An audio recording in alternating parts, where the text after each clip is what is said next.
Hello students, welcome to the fourth lecture on the topic sequence and series.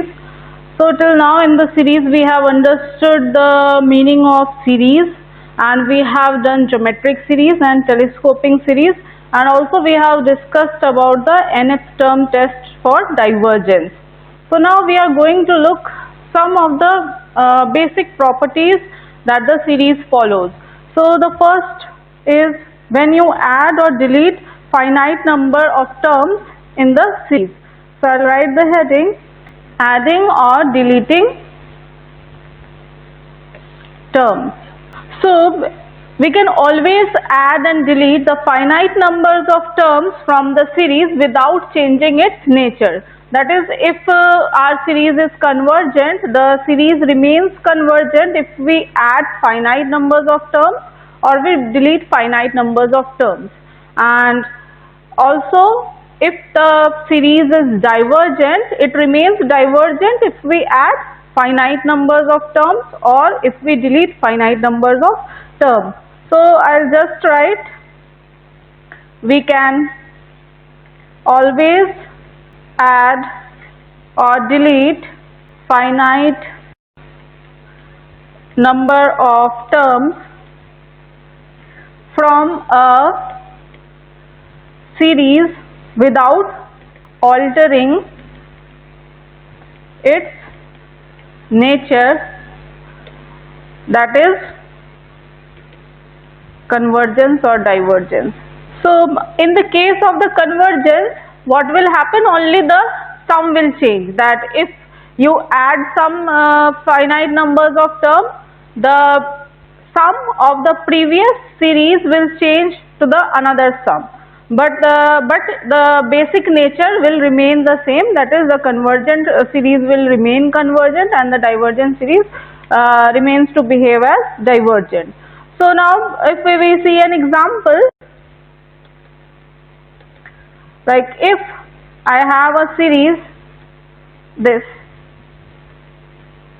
which you know is convergent, geometric series is convergent because here r is less than 1, that is 1/3. You already know that this is convergent geometric series. Then if I delete few terms, like if I start the series from n is equal to 4, this is also convergent. And but what will happen, that if you find the sum of this, you will have something different value than this. If you suppose that this is its sum is, you know already how to find out the sum.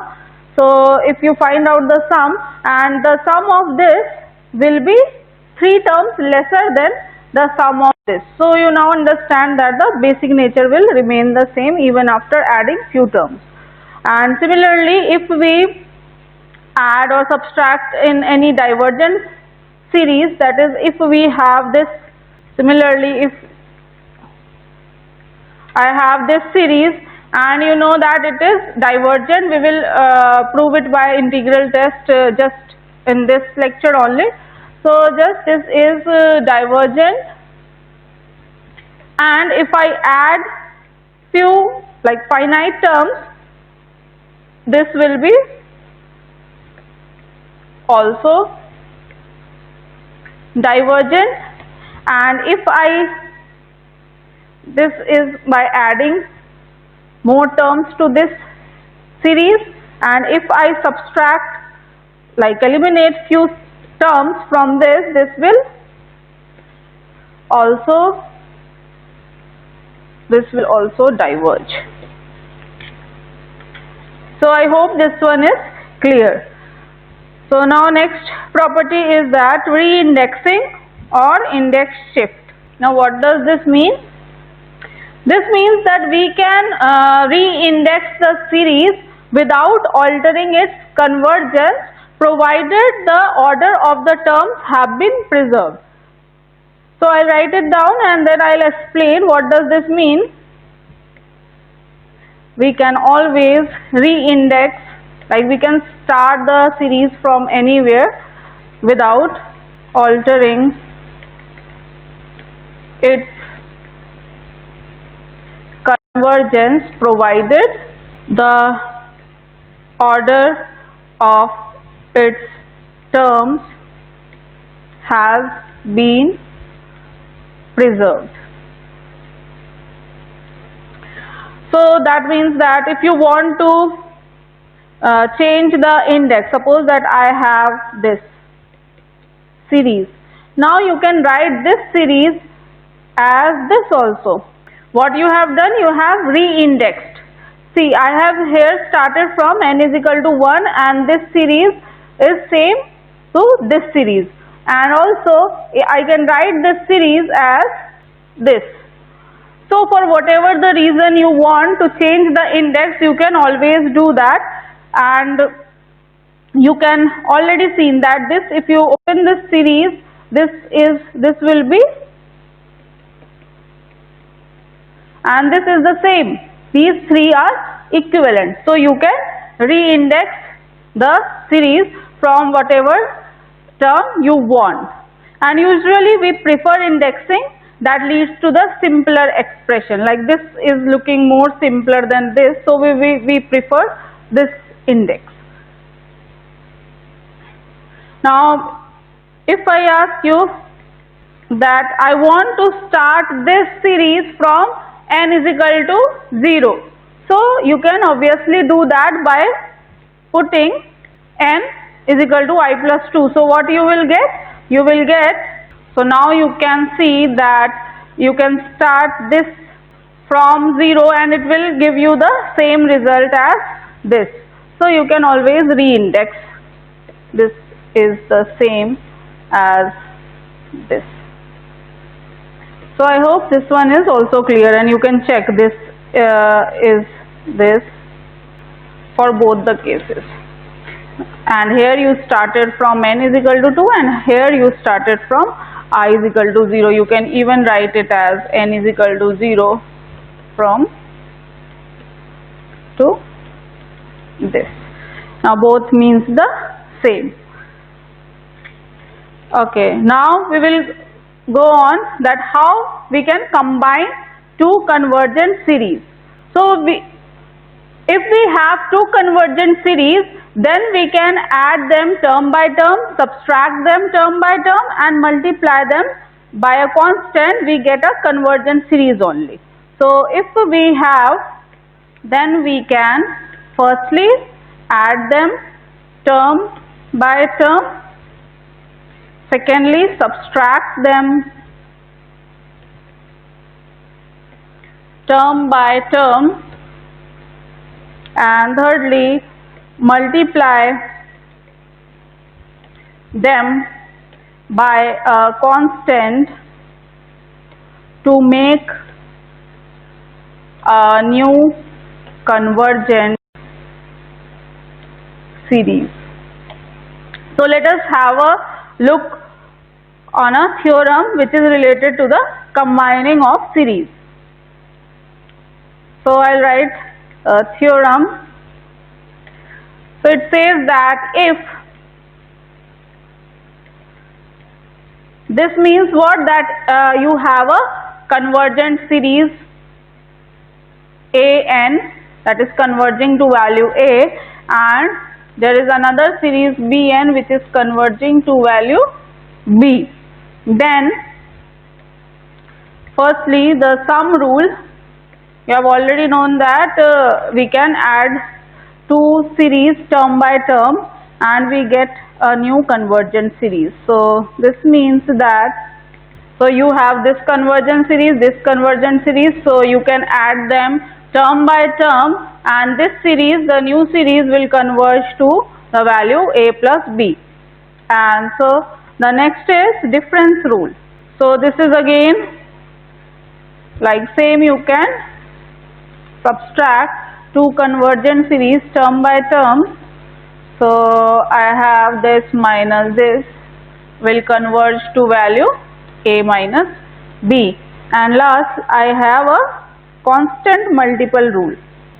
So this says that you have a series, you multiply it with K, you will get again a convergent series which will converge to this value. Now you have a similar kind of result for the sequences, but there the product rule also applies and the division rule also applies, but for the series you have these three results, that addition, subtraction and the constant multiplication rule. Now it is important to understand these facts, that if we multiply a positive constant k to the divergent series, then the resulting series will be also divergent. So I'll write this out, that every non-zero constant multiple of a divergent series is divergent. That means that if k is not equal to 0 and you multiply this with an, which is divergent, so whatever be the result, this implies that k of an, this will also diverge. And the second is, if you have one series as divergent, if and converges, then also diverges. That means that if you have one divergent series and one series that is convergent, then the sum or the difference will diverge. Now there is another important remark, and it is that if you have two divergent series, I write it down that if are both divergent, then this can converge.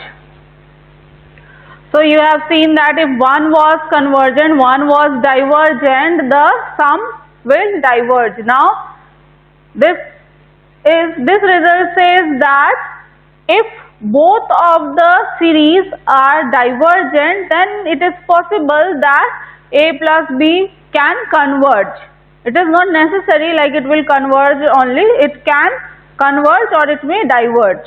So here is an example which I want to show you for this, that if I have two divergent series, then the sum may converge. So I have a series, say this is 1 plus 1 plus 1 and so on.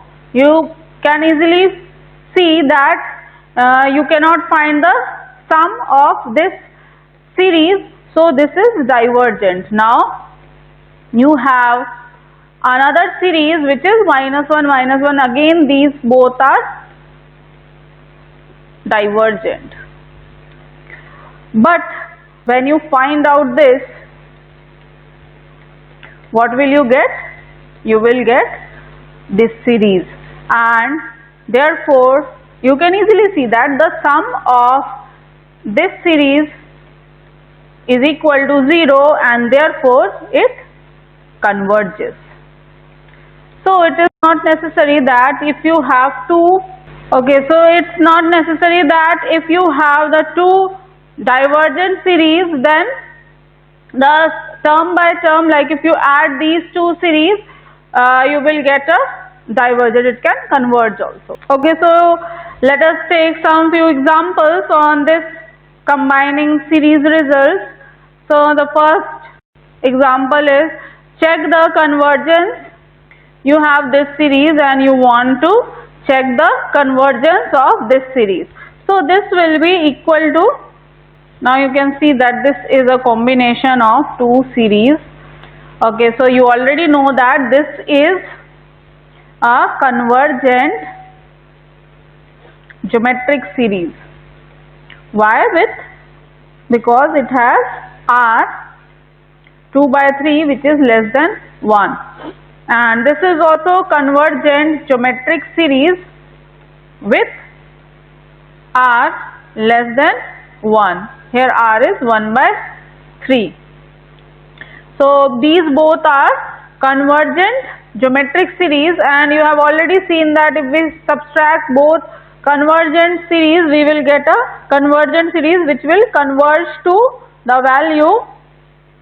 So how can you find the value of the sum? The sum will be equal to I am considering this series and then minus of this series.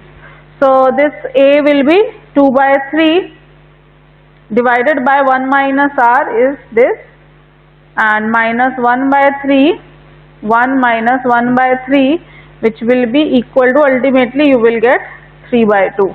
So the sum of this series will be equal to this, the individual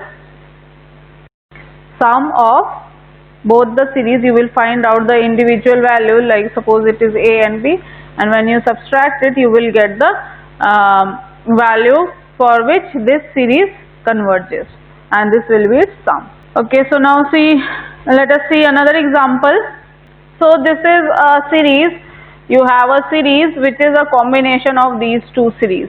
Now look that this is a convergent series, and what about this? This you already know is a convergent series.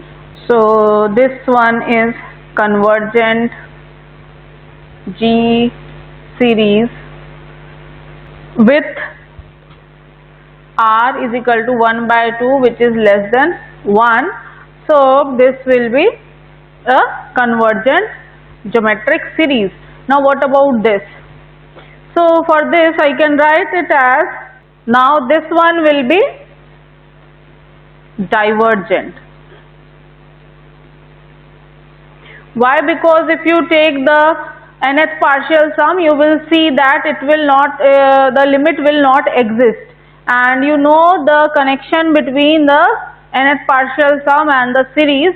So if nth partial sum does not have a limit, then the series is divergent. So this one is divergent and this one is convergent.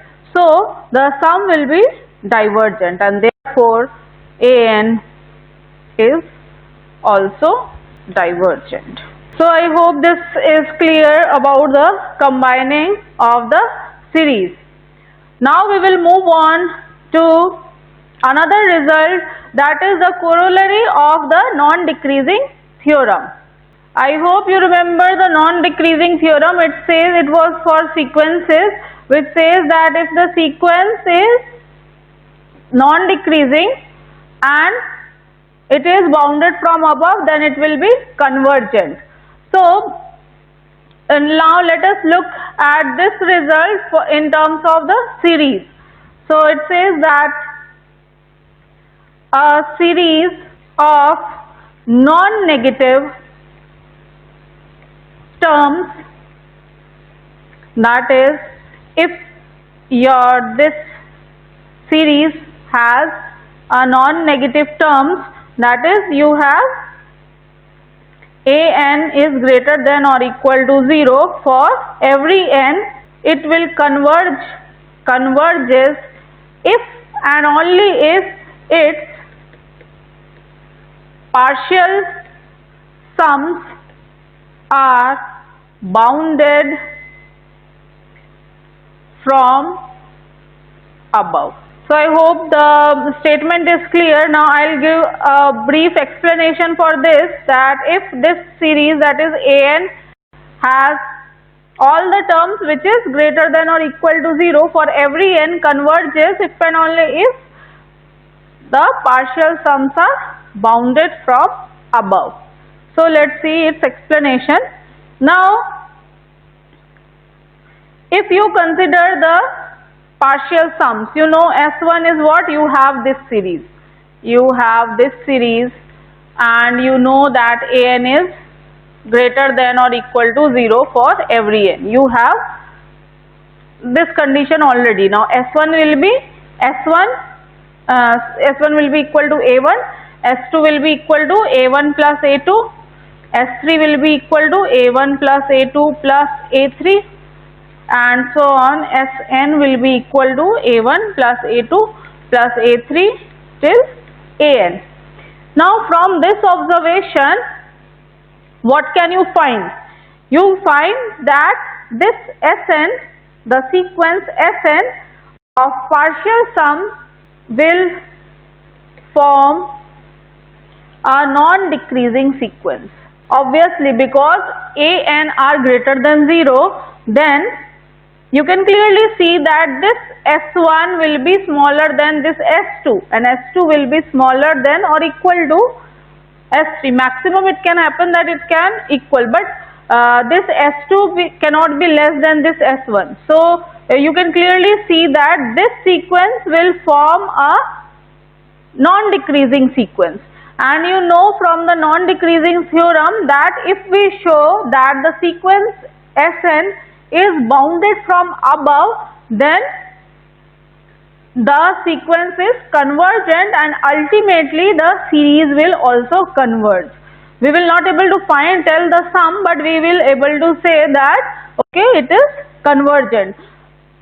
So this implies that this is a non-decreasing sequence, so I can write that S1 is less than or equal to S3 is less than and so on, Sn and so on. I think it is clear. So then I'll write, so if sequence of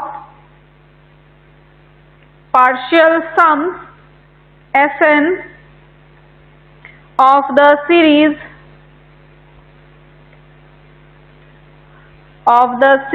An is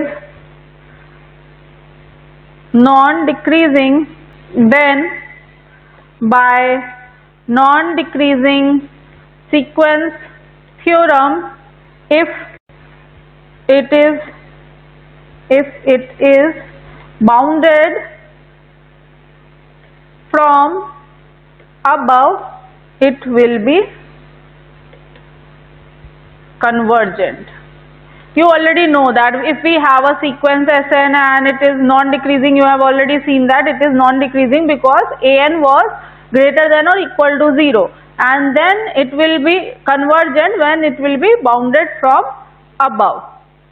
So instead of showing that Sn is going towards some limit, we can show that Sn is bounded, and ultimately we will show that the series also converges. So I think this is clear, but I'll write it out that, so instead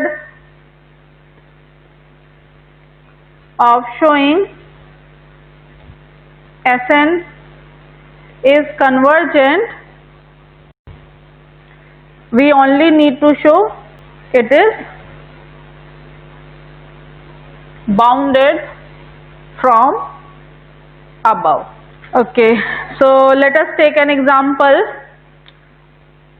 So this says that check convergence of the series.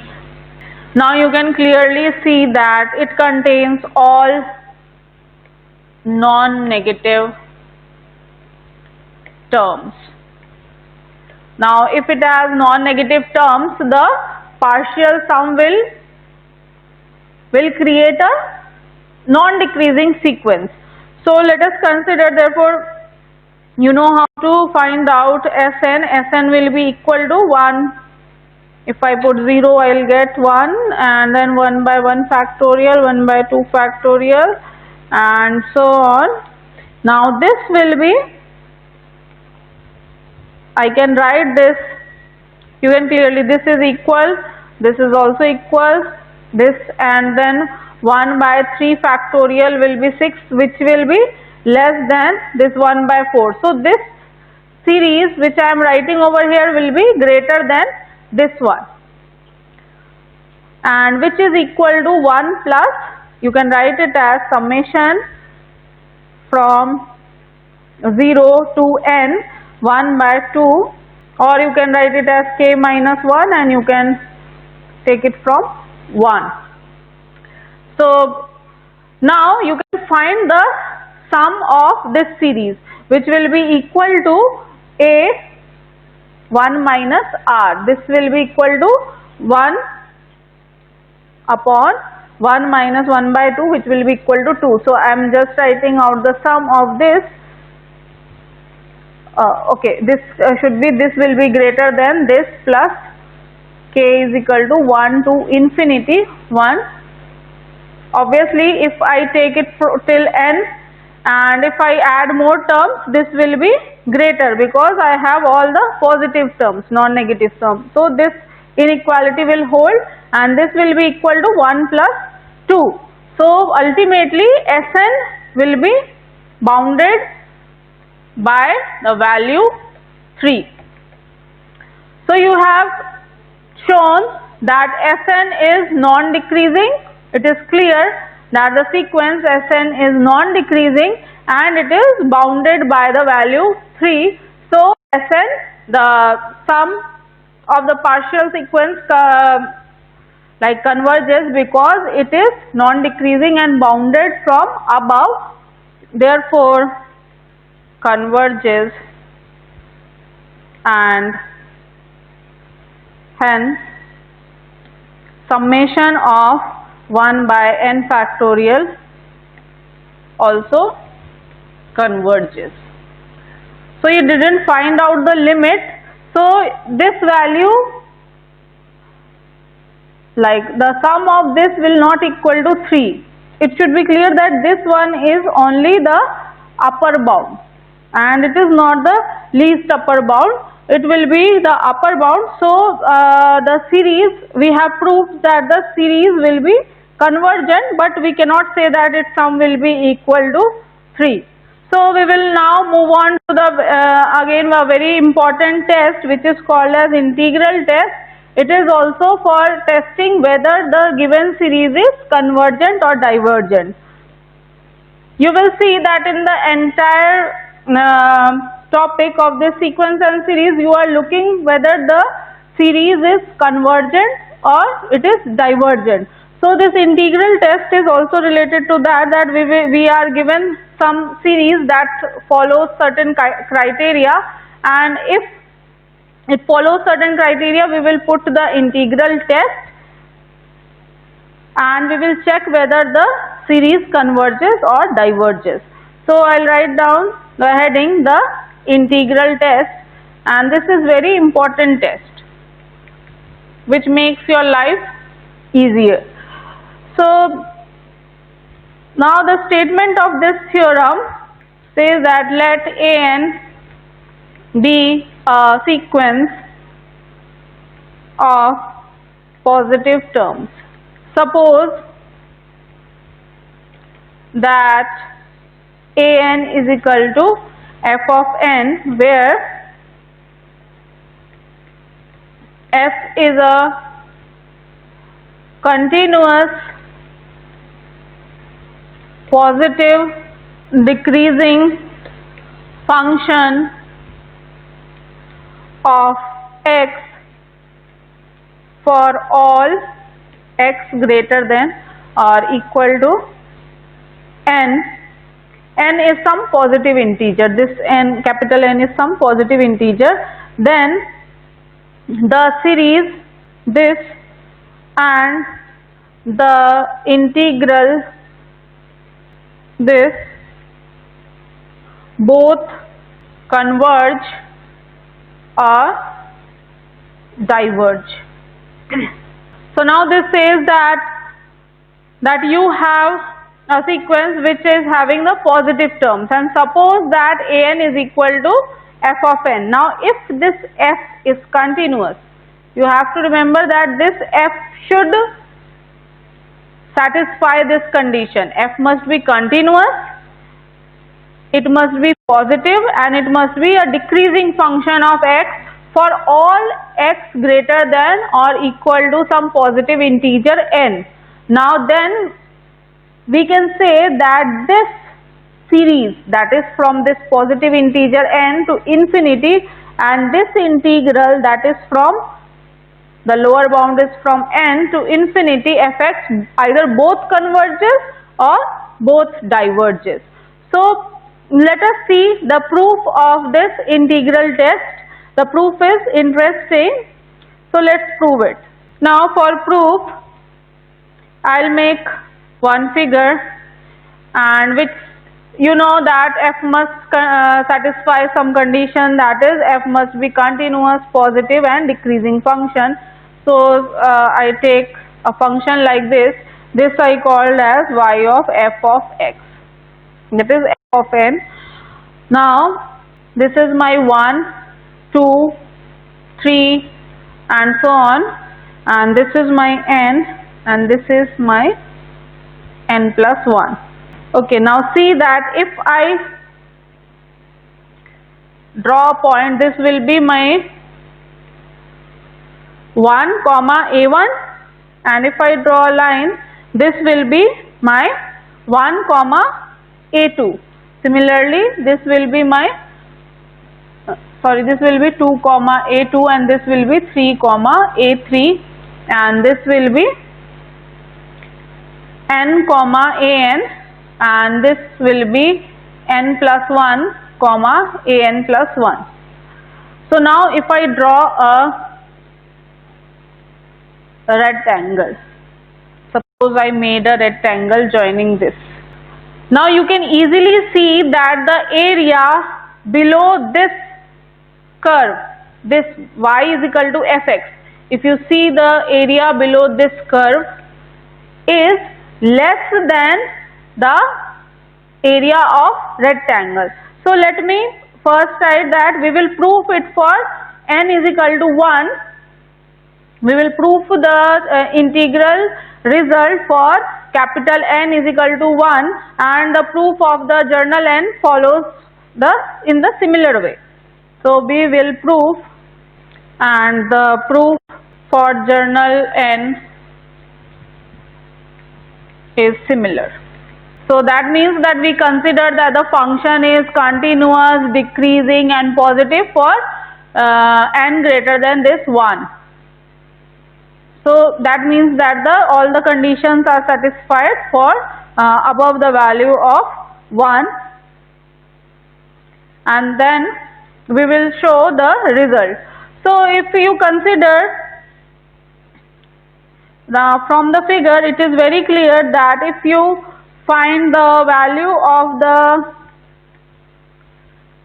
integral from this 1, you are here, and if you find the value of integral of this fx from n is equal to 1 till this point n plus 1, you will get this area, this red portion. Now this area is obviously less than this area. You can see if I draw the area for rectangles, it is here, it is greater, here it is also greater, and here I will get some more parts which are greater than the integral value. So I can write this as this is less than a1 plus a2 plus a3 plus an. Now I hope why I wrote this as a1. This is the area of this rectangle. You can easily see that if this is my point 1 a1, that means this length is a1 and this is 1. So area of this rectangle will be a1, and similarly this length is my a2. So and this is 1, this length is 1 and this length is a2. So area of this rectangle will be a2, and similarly this will be an. So by this I have written that whatever will be the value of the integral will be less than if you sum the rectangles. So take this as equation number 1.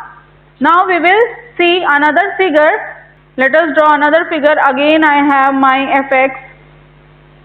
This again you need to draw 1, 2, 3 till n minus 1 n. Okay, now see that this point is okay. Now make the rectangles like this. Now obviously what will be the value of this rectangle? This is my point 1 comma a1. So the value of this rectangle will be, means the area will be a1. This will be a2 because this length is a2 and this length is 1. So this will be a2 and so on, this will be like an. Okay, now since we are talking about proving the integral test from n greater than 1, so area of the integral will be from 1 to this point, that is n comma an, from this to n will be greater than the area of rectangles from where? From a2, because we are considering from n is equal to 1. So this will be greater than a2 plus a3 plus a4 till an. I hope this one is clear. Now if I add a1 in both sides, what will I get? I will get,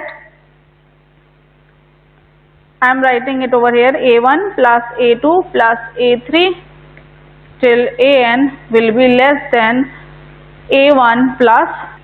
Now let us call this as equation number 2. Now combining equation 1 and 2, what will we get?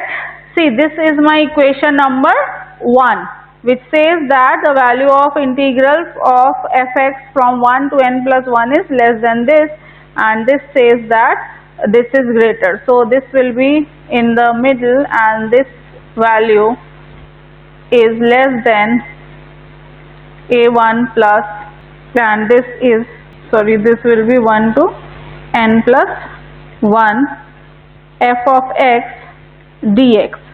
Now if we put n tending to the infinity, this I call it as equation number 3. From 3 we will get 1 to infinity f of x dx is less than a1 plus 1 to infinity f of x dx. Now I call this as equation number 4. Now this one is important to picturize this both inequality. This is my, call it as the left hand inequality and call this one blue one as right hand inequality. So now if you consider this much portion, just look at this much portion, and if I have my integral this as finite, so what will be the value of this? It will be also finite, because the bigger quantity is finite. Then what will happen to this? This will be obviously finite. Now look at this inequality, the left hand inequality. Now if this value is infinite, now if you look at this, the value which is greater than this will also go to infinite. So this is our integral test, which says that whatever will be the nature of this integral will be the nature of the series. So I will write it down that now from right hand identity, if is finite, then this n will be also finite, and therefore summation n an will be convergent. And again from left hand inequality we observe that if, I already explained you what does this mean, that if this is not finite, then will be divergent. That is also not finite. Hence you can say the series and the integral both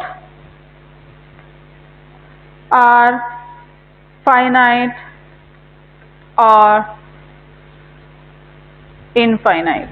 Now there is one important remark that regarding the integral test is that suppose that you have a value of integral that I represent I is equal to this. You know how the nature of this integral is related with the convergence and divergence of the series. So suppose that this integral I got some finite value a. Now this does not mean that the sum of the series is a.